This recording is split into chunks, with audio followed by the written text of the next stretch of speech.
Bonsoir, bienvenue au Musée des Arts Décoratifs de l'Océan Indien. Donc, je me présente, Anne-Laure Garayos, je suis la directrice du musée et commissaire associée sur cette exposition qui est en partenariat et collaboration avec le musée du Louvre et plus exactement le département des arts de l'islam du Louvre. Donc c'est une opération nationale, une exposition qui se décline dans 17 autres villes sur le territoire métropolitain.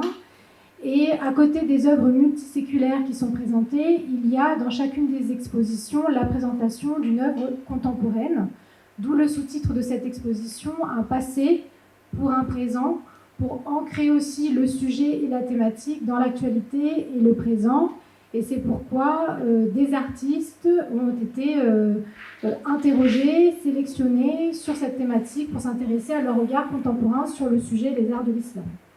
Et pour La Réunion, c'est l'œuvre de Myriam Omar Awadi, ici présente, Shiromani Boulafasset, qui fait partie de la collection du FRAC de La Réunion, donc le Fonds régional d'art contemporain situé à Piton-Saint-Leu, qui a bien voulu aussi nous prêter cette magnifique œuvre, le Shiromani Boulafasset. Donc dès à présent, je vais laisser la parole à Myriam et vous la laisser vous présenter son œuvre, son origine et son histoire, et notamment son histoire de par l'archipel des Comores. Voilà, merci. Bonsoir. Donc, vous l'aurez compris, j'ai le privilège d'être la seule artiste vivante de l'exposition. Et donc, je ne sais pas si certains d'entre vous ont pu avoir l'occasion d'assister aux performances qui ont eu lieu à quelques événements lors de la durée de l'exposition.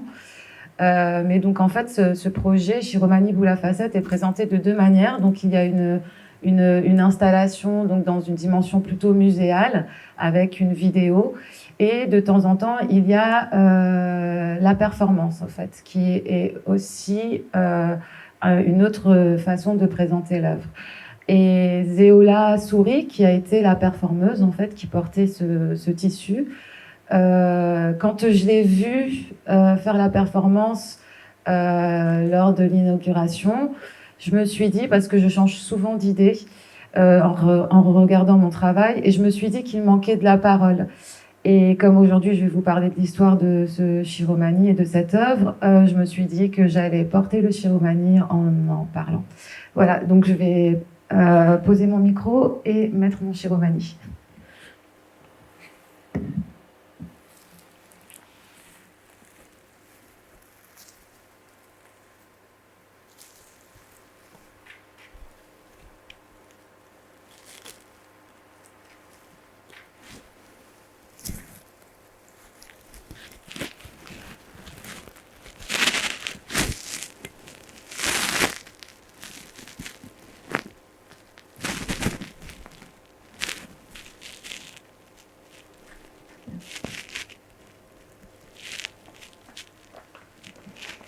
Voilà, donc nous pouvons commencer.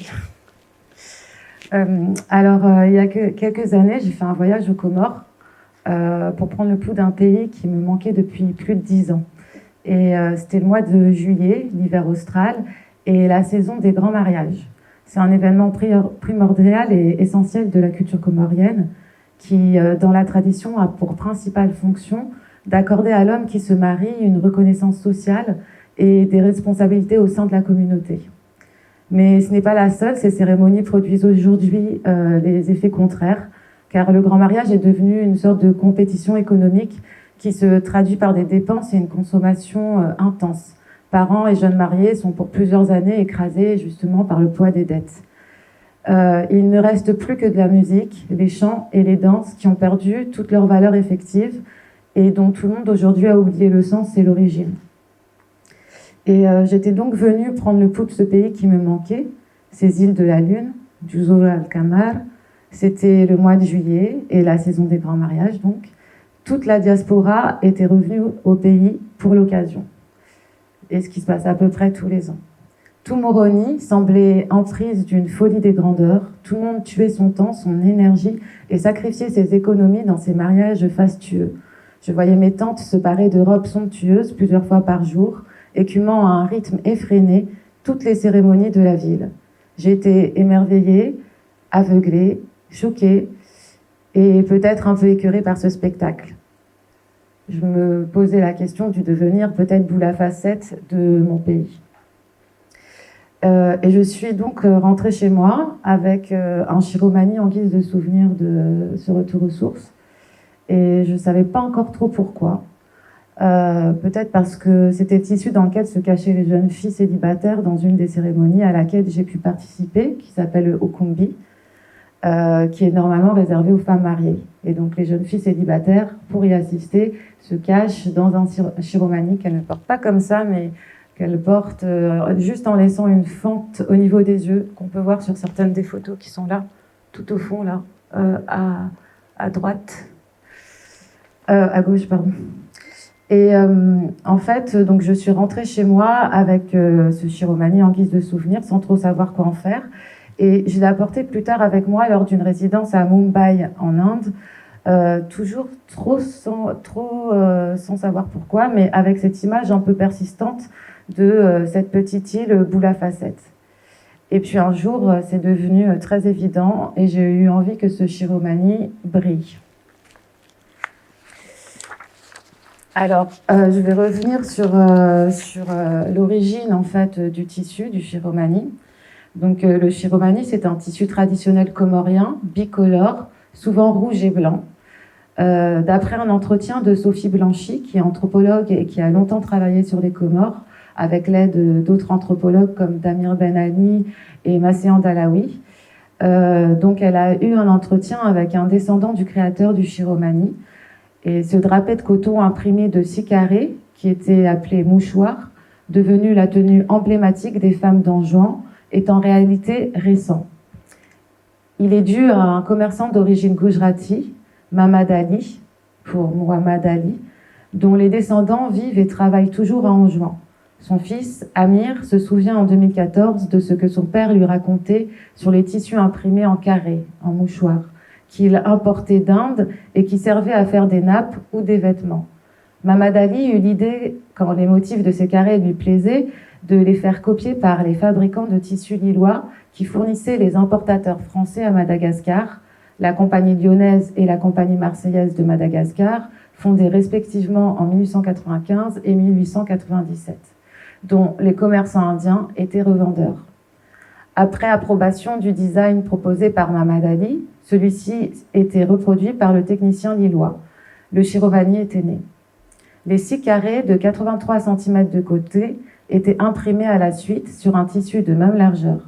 Le drapé était composé de 2 fois 3 carrés qui étaient tous cousus bord à bord. Les couleurs étaient le rouge, le chocolat et le noir.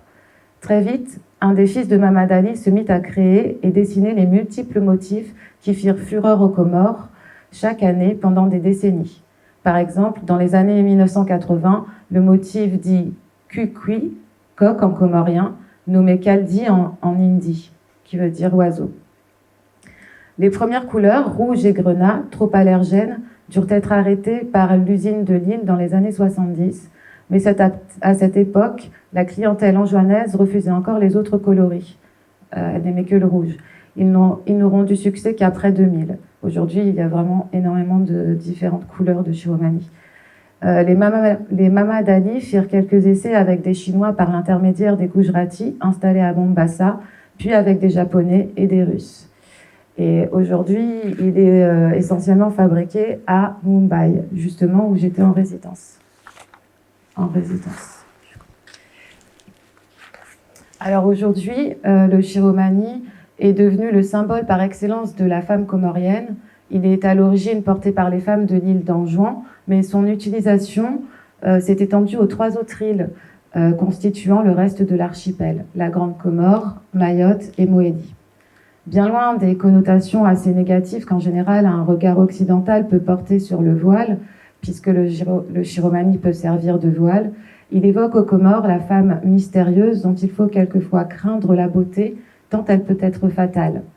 On peut bien sûr se poser la question de l'objectisation du corps féminin, mais à mon sens, sûrement pas d'une soumission de la femme par une culture musulmane. J'ai eu envie donc que ce Shiromani brille lors de ma résidence à Mumbai. Ce Shiromani, et durant ma première résidence en Inde, j'ai réalisé une première maquette du Shiromani boule à facettes. avec la collaboration de brodeurs. Ce tissu a été entièrement recouvert de sequins. Donc là, en fait, vous voyez les brodeurs à Mumbai qui sont en train de broder les sequins sur le shiromani que je porte aujourd'hui.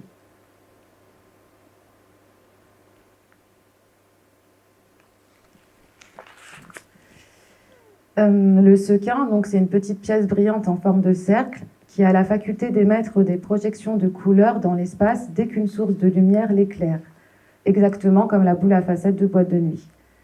C'est comme ça qu'est né le shiromani boule à facettes, que j'ai d'abord pensé comme une sculpture, une sorte de corps vide qui tournerait comme une boule à facettes. Mais c'est à la lecture d'un livre, Musique et société aux Comores, de l'anthropologue Damir Ben Ali, et en découvrant une cérémonie nommée le DB, que j'ai pensé le projet plutôt dans sa dimension performative. Il fallait, pour moi, en fait, finalement, ça devenait très important qu'il y ait un corps, un vrai corps, et que ce ne soit pas un corps vide. Et que ce soit la présence du corps, en fait, qui fasse œuvre aussi. Donc, en parcourant les paroles d'une chanson de DB, c'est une cérémonie qui est exclusivement féminine, retranscrite dans ce livre, j'ai été fascinée et très surprise par la liberté, l'insolence et la portée érotique des propos tenus par ces femmes. J'y pensais beaucoup en fabriquant Shiromani boule à facettes. Le DB est organisé le soir, après 21h, sur une place de quartier. Toutes les femmes des différentes conditions sociales se réunissent dans le cercle formé par les danseuses. Elles sont habillées de manière uniforme, avec un dara blanc qui les dissimule complètement. Une foule compacte d'hommes et de femmes les entoure sur la clarté de la lune. Les lampes sont interdites. Ces femmes osent alors dire n'importe quoi, poétisant dans la tradition de la vieille littérature arabe les amours coupables et sans espoir, maniant scandaleusement les obscénités, les maris vicieux, les commerçants indiens, les autorités civiles et religieuses sont les cibles préférées du DB. Les chanteuses anonymes dénoncent leurs abus criants et les injustices commises par eux, commentent sans pudeur aucune les menus faits de leur vie intime. Et ce texte est extrait de Musique et société aux Comores de Damir Ben Ali. Donc, dans ce cadre cérémonial, se donne à voir le jeu de la société comorienne en son entière. La théâtralité du DB, qui se joue dans l'espace limité d'une cérémonie, inverse la réalité sociale. Les personnages qui sont masqués affichent à travers la parole la vérité que la bienséance dans le cadre de la vie sociale obligeait à cacher ou ne pas étaler. En effet, dans l'espace social, le masque n'est pas dans l'apparence puisque le visage est découvert, mais dans la parole, alors que dans l'espace du DB, où l'on est masqué et où se chante, s'esthétise la parole, se révèle ce qui dans l'espace social est caché, du moins pas assumé. Donc parce que cette cérémonie tient place dans une société qui, dans l'espace social, limite les relations entre les personnes de sexe opposé et n'autorise pas de liberté de parole en ce qui concerne la sexualité, la cérémonie du DB devient un véritable espace de défoulement collectif et apparaît alors comme un acte terriblement subversif. L'auteur de ce livre, Damir Ben Ali, définit d'ailleurs le DB comme l'expression d'une contre-culture aux Comores. C'est aussi avant tout cette notion de résistance à un ordre établi, aux mœurs sociales et religieuses en vigueur qui m'intéresse particulièrement, d'autant plus qu'elle est dans le cadre du DB menée et dirigée par des femmes de confession musulmane. La cérémonie du DB ne se pratique plus depuis les années 50. Il n'en reste qu'une chanson qui est devenue très populaire puisque reprise par une artiste reconnue sur la scène musicale comorienne actuelle, Zainaba Ahmed. L'air et les paroles sont aujourd'hui tellement assimilés par le public que leur portée outrageuse a perdu tout son sens.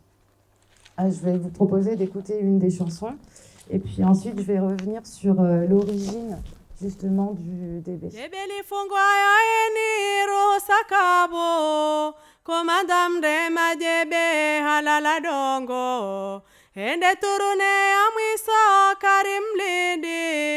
Jebeli fungwa botaro raro sakabo sitingwa nzora alela alela Jebeli fungwa ya eni rusakabu komandam de madebe alala dongo ene turune ya mwiso karim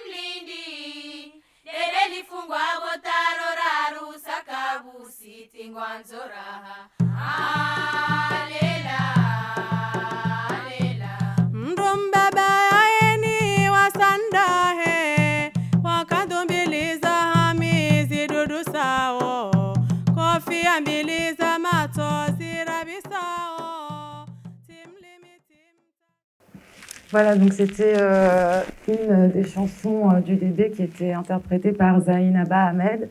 Et je vais tout de suite vous traduire les paroles. Alors, le DB est clos, Yayeni. Il n'est plus autorisé. Le commandant des danseuses de DB est étendu dans la terre. Il est allé à sa dernière tournée. Nous ne l'attendons plus. Le DB est clos, oh ma bonne amie. Il n'est plus autorisé. Un vieux papa, Yayeni, d'une galanterie surannée. Il possède 2 robes en toile écrue, fort dégoûtantes, 2 bonnets ajourés qui font vomir. Il n'est ni cultivateur, ni producteur de services, ni un homme public. Celui-ci, nous l'avons reçu, oh ma bonne amie, mais nous n'avons pas choisi.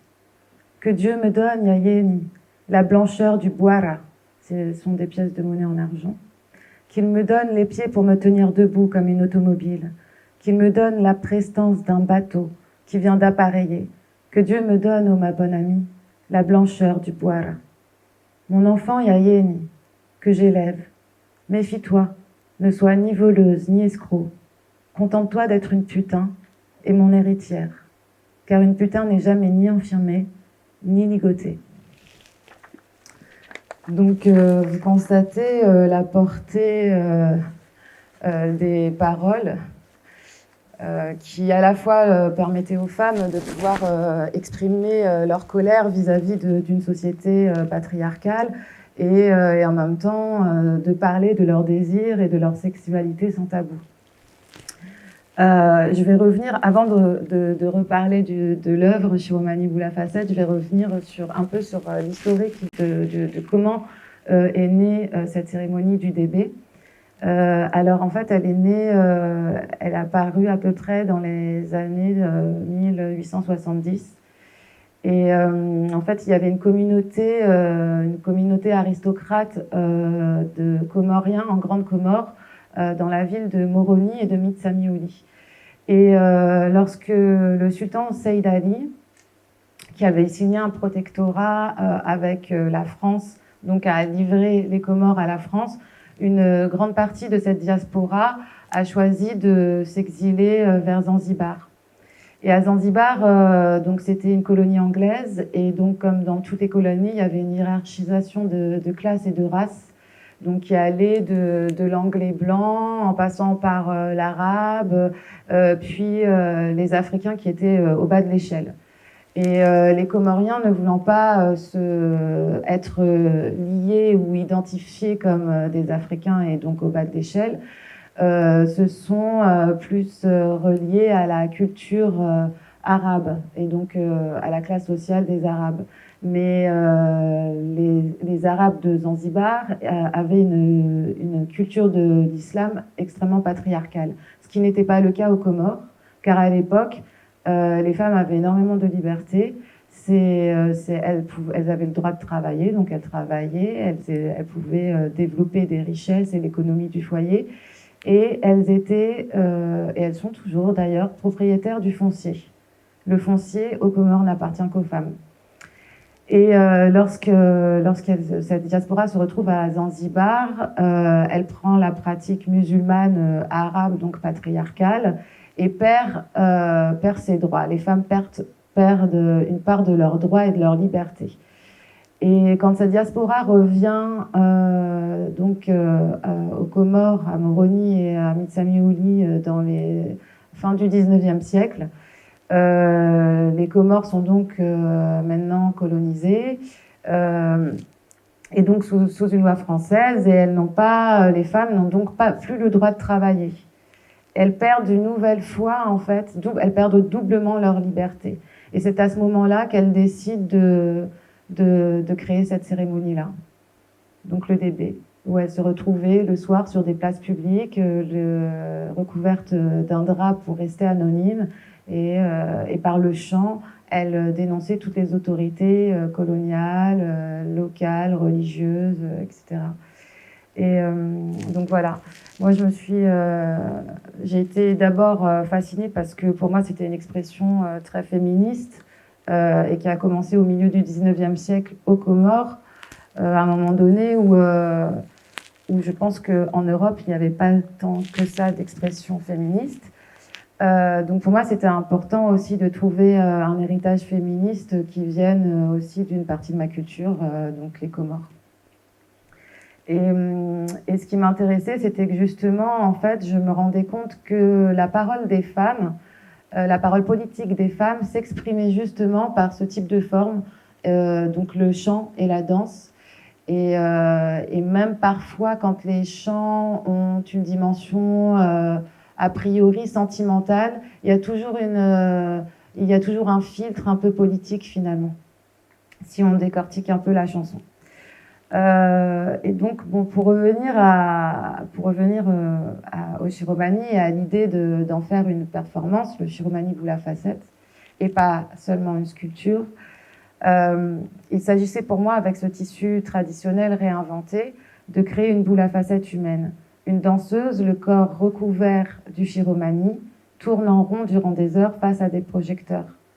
Il y a dans ce geste chorégraphique très simple une allusion évidente à l'expression tourner en rond, qui illustre dans le langage familier une inaction, tourner en rond, renvoyant à ne rien faire. Ici, cette inaction, ce geste répétitif, a pourtant un effet, celui de créer le cadre du spectacle, d'une fête, certes étrange, mais qui pourrait avoir lieu. Le spectacle de la mondanité qu'on retrouve dans le grand mariage, mais donc pour la fête, pour ce qui est de la fête que ça pourrait être, le spectacle de la mondanité qu'on retrouve dans le grand mariage, mais aussi ailleurs dans d'autres types de cérémonies plus proches de nous et du milieu culturel, comme les vernissages par exemple, les sorties de spectacle. D'ailleurs,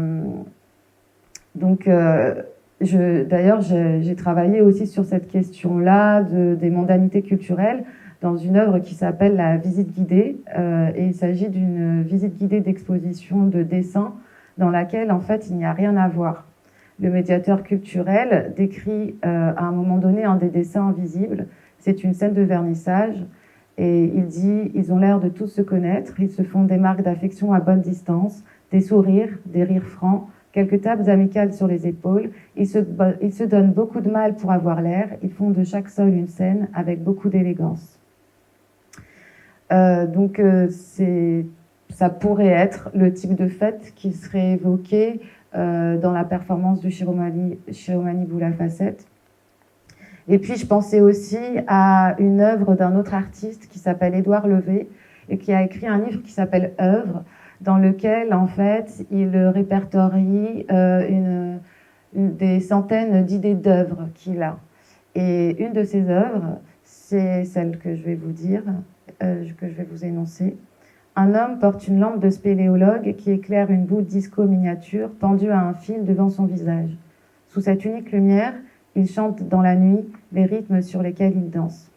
Donc j'aimais bien l'idée qu'on retrouve aussi dans le Shiromani, c'est-à-dire que c'est le corps, par sa seule présence, qui est autonome et qui modifie l'espace et crée, là en l'occurrence pour le Shiromani, une dimension spectaculaire ou festive. Donc, pour continuer sur le Shiromani boule à facettes, j'ai été invitée à présenter cette installation performative aux Comores lors du Festival d'art contemporain des Comores, il y a à peu près 10 ans. Et je dois avouer que c'est là-bas que ce travail m'a semblé le plus juste et peut-être le plus effectif. Parce que la valeur de la chanson aux Comores, le chant est ainsi...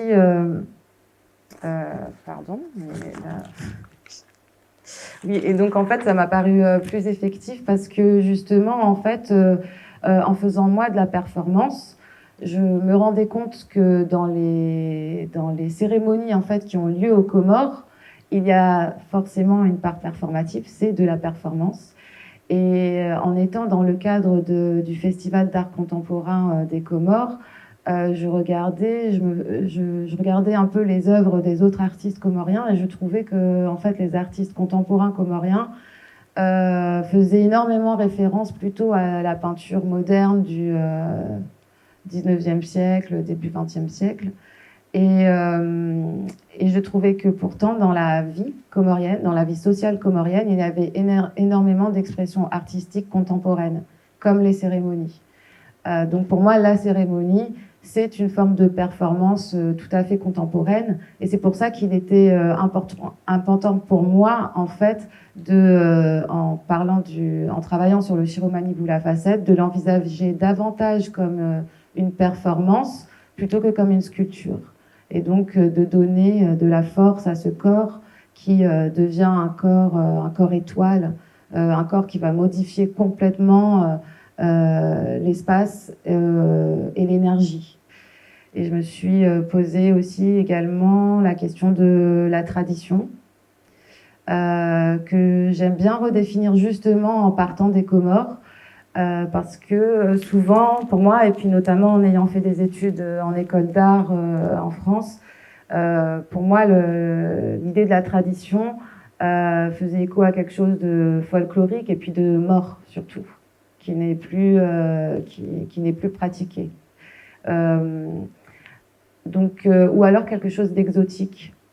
Et j'aimais pas trop cette dimension-là. Et je me suis rendu compte que justement, ce qui m'intéressait dans le rapport traditionnel, c'était celui-là. C'était celui, par exemple, du DB, où en fait la cérémonie a une effectivité encore réelle sur la société. Et qu'en est-il de l'art, par exemple, aujourd'hui ? Et donc, c'est comme ça que j'ai choisi quand j'étais aux Comores. Et pour moi, c'était là où c'était effectivement la meilleure manière de le montrer, le Shiromani, de le présenter sur une place publique. Donc, avec une femme qui portait ce Shiromani, un dispositif d'éclairage qui tournait en rond sur la place publique. Donc, sur une place publique qui aurait pu être celle que des femmes chanteuses de DB auraient utilisé un soir il y a des années. Et c'est à ce moment-là que j'ai envisagé de l'augmenter du chant, et donc de celui-là, de ce chant-là. Parce que pour moi, c'était important aussi de réactiver le chant, de lui redonner aussi sa force, sa force et sa politique, en fait. Parce que, comme je vous l'ai dit, cette chanson est très très connue. Et par exemple, quand je faisais des recherches aux Comores sur le DB, je cherchais des témoins ou des femmes qui auraient chanté le DB. Et au départ, j'en trouvais pas du tout. Tout le monde me disait qu'ils ne connaissaient pas le DB. Et c'était que quand je chantais cette chanson-là qu'ils me disaient « Ah oui, mais si, bien sûr, oui, oui, d'accord ». Mais finalement, c'était rentré dans un folklore. Et donc les paroles... mon enfant soit une pute, car une pute est toujours libre, n'était plus finalement entendue, en fait. Donc pour moi, c'était important de revenir au chant. Après, ce qu'il y a, c'est que dans mon travail, souvent, je réfléchis au contexte de monstration de l'œuvre, d'où je parle, qu'est-ce que je fais, et qui reçoit le travail, d'où viennent les personnes qui reçoivent le travail, quels sont le bagage culturel que nous avons en commun, les références que nous avons en commun, ou pas du tout, justement. Et par exemple, c'est pour ça qu'ici, je n'ai pas choisi de présenter le chant. L'œuvre est silencieuse. Et l'œuvre est silencieuse parce que je ne voulais pas, justement, j'ai très peur qu'on le renvoie à un folklore. Et comme là, on n'est pas sur une place publique, en plus, c'est peut-être plus dangereux, hein, ou un regard exotique. Et donc voilà, en fait, vraiment en fonction du contexte de monstration, je choisis de changer quelque peu les modalités de réception de l'œuvre. Voilà, je crois que j'ai fait le tour. Est-ce que vous avez des questions ?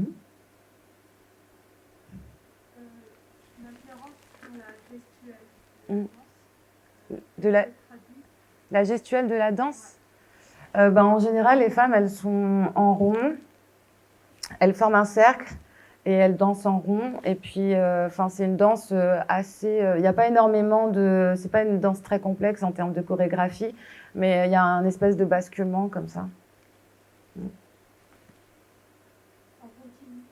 Ouais. Mais bon, après, moi, je dis ça parce que, en fait, on n'a aucune documentation, hein, de cette cérémonie, à part le travail que Damir Ben Ali a fait dans les années 70. Et heureusement qu'il l'a fait, parce que sinon, on n'en saurait rien. mais qui était plutôt de l'ordre de l'écrit et de la retranscription de paroles. On n'a pas d'image de DB. Par contre, il y a 2 ans, quand je suis allée faire des recherches à Mitsamiouli, j'ai rencontré des femmes chanteuses de DB, dont une des premières chanteuses qui était centenaire quand je l'ai rencontrée. Et avec certaines femmes, on a reconstitué un DB, en fait. Donc c'est le développement de mon travail là, en ce moment. C'est encore en cours.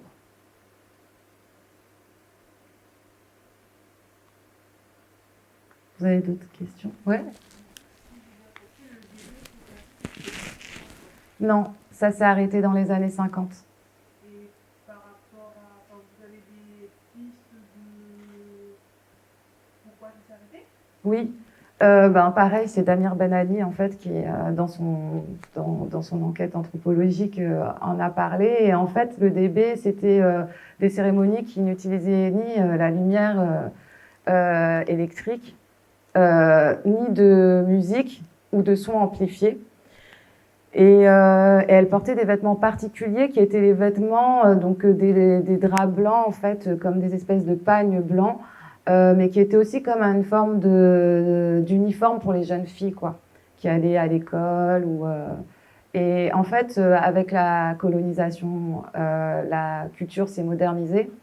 Il y a tous les instruments qui sont arrivés, l'amplification des sons, les enceintes, toute une technologie qu'il n'y avait pas, et de nouveaux styles vestimentaires. Et donc, au fur et à mesure, lentement, en fait, ça n'a plus eu lieu d'être, en fait, pour ces femmes-là, parce qu'il y avait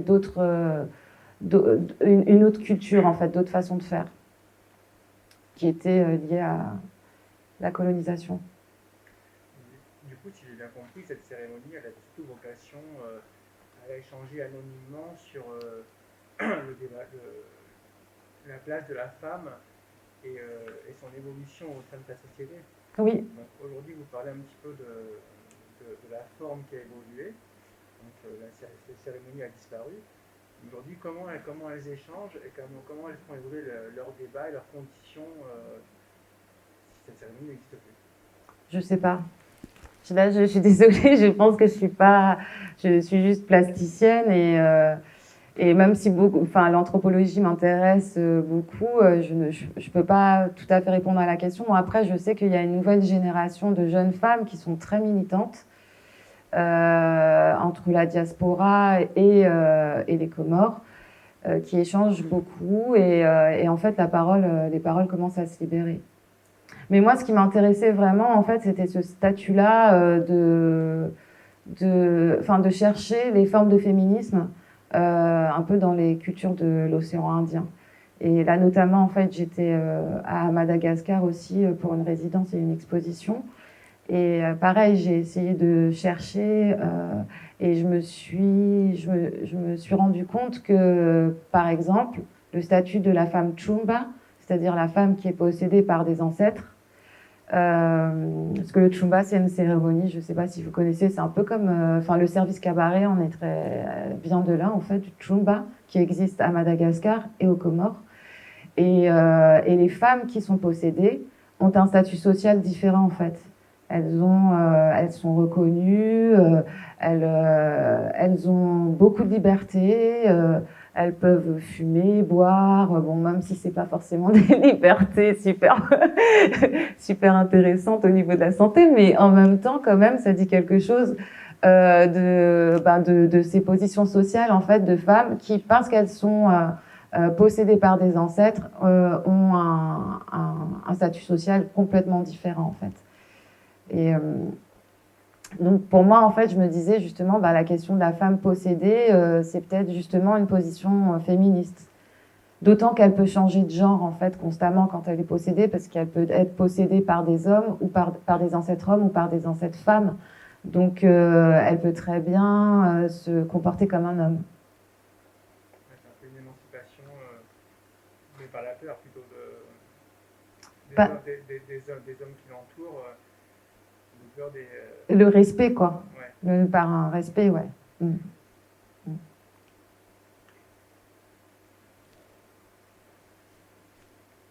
D'autres questions? Qu'est-ce qui pourrait rester comme forme d'héritage dans les pratiques actuelles de ces bébés? Tout s'est arrêté, il n'y a pas eu de suite, il n'y a pas une... Quelle forme d'évolution on pourrait trouver maintenant? Ou est-ce qu'il n'y a plus du tout de lien? Du DB, non, il n'y en a pas. Enfin, il n'existe plus, mais bon, après, moi, je pense que je ne suis pas, comme je le disais tout à l'heure, je pense que je ne suis pas la mieux placée pour décrire, d'autant que je ne vis pas aux Comores. Et voilà, donc je ne sais pas, mais après, les femmes trouvent toujours des façons d'exprimer et de libérer leur parole. Là, je crois que d'ailleurs, il y a même un mouvement de femmes qui ont choisi de créer un parti politique, il me semble.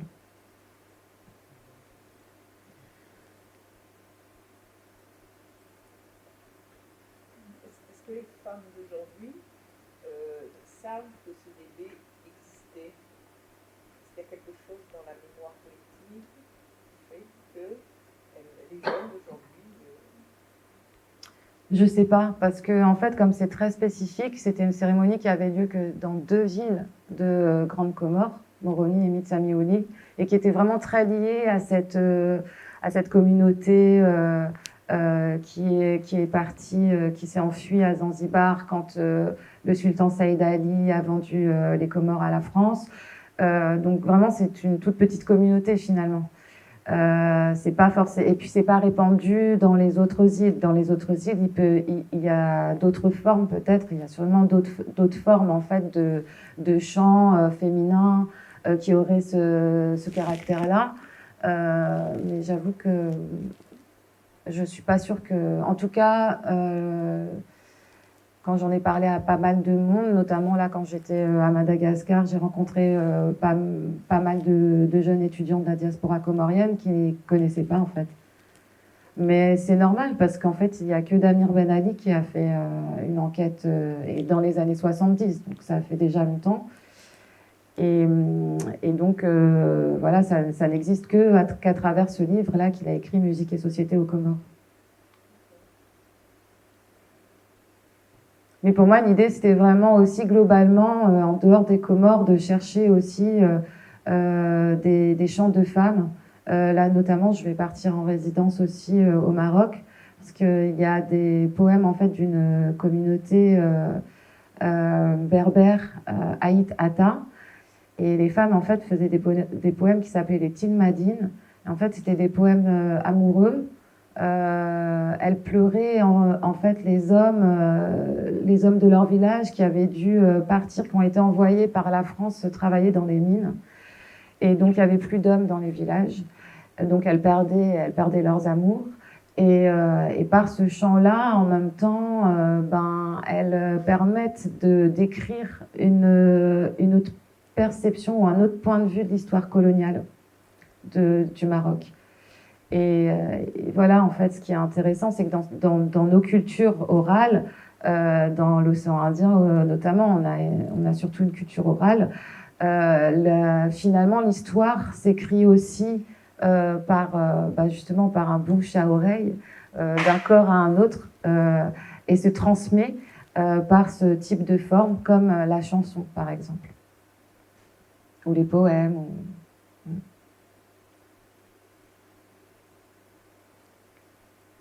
Voilà.